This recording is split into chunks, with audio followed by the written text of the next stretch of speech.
Неподправена, девствена и спираща дъха гледка се разкрива от Камен бряг към морето. Малкото селце, което през зимата наброява едва 50-60 жители, през летния сезон се умножава десетократно. А за July Morning тук се събират хиляди любители на рок музиката и купоните. Тази година, като всяка година покрай July, покрай празниците, ще бъдат взети същите мерки. Ще има охрана от полицейска охрана, ще бъде обезопасен брега, както всяка година до сега.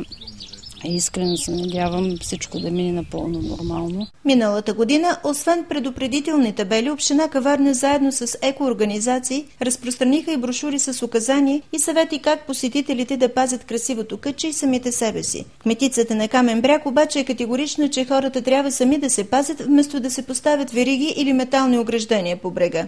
Наистина твърде агресивна мярка спрямо природата. В края на кращата това е красотата на нашия бряг. Това е наистина красивото, че брега ни е висок, че е скалист, че е различен от плажовете по Южното Черноморие. В Камен бряг всяко лято пристигат стотици летовници, някои от които са купили имоти в селото.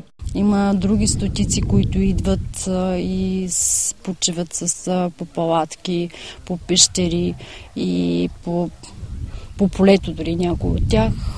Така че хората наистина ще са много, но това са хора, които познават този бряг. Накрая един съвет от местните. Ако за първи път идвате в Камен бряг, най-напред проучете брега и стръмните скали и чак след това изберете безопасно място за летуване. За TV7 от Камен бряг, Мария Добрева.